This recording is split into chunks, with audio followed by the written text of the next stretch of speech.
রহমানের সমাধির পাশে দাফন করা হয়েছে দেশনেত্রী বেগম খালেদা জিয়াকে। সেখানে এখন আছেন সহকর্মী মেহরাব সুমন। সুমন, প্রায় ৩ ঘন্টা আগে খালেদা জিয়ার দাফন প্রক্রিয়া সম্পন্ন হয়েছে। সব ধরনের আনুষ্ঠানিকতা শেষে এখন সেখানকার পরিস্থিতি কেমন, বিস্তারিত জানাবেন।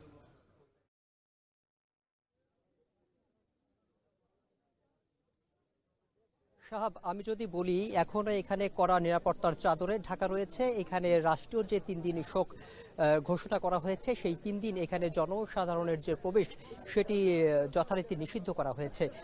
সাবেক ৩বারের প্রধানমন্ত্রী, বাংলাদেশের প্রথম নারী প্রধানমন্ত্রী এবং মুসলিম বিশ্বের যে দ্বিতীয় প্রধানমন্ত্রী, তিনি এখানে শায়িত আছেন তার যে স্বামী শহীদ প্রেসিডেন্ট জিয়াউর রহমানের পাশেই।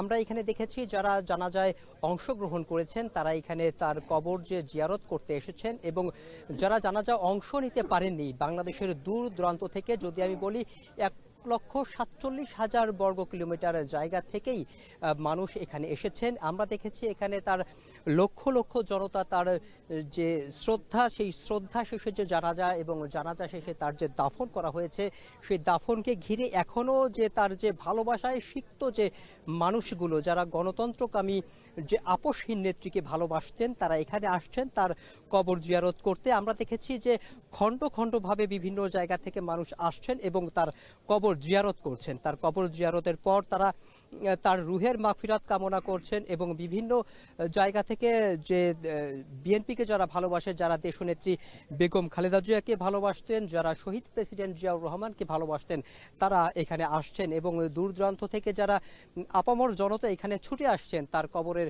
কবর জিয়ারত করতে। কিন্তু রাষ্ট্রীয় যে ৩ দিনের শোক ঘোষণা করা হয়েছে, এ কারণেই তার কবরের যে একটা বাড়তি নিরাপত্তা এবং যে কবরের এখনো যে আনুষ্ঠানিকতা বাকি রয়েছে সেটি কাজ করার জন্য যে সেনাবাহিনী এবং আইন শৃঙ্খলা বাহিনী সেই কবরের সার্বিক কাজ এখনো করছেন। এর জন্য আপনার যে জনসাধারণ যে প্রবেশ সেটি আপাতত নিষেধ করা হয়েছে।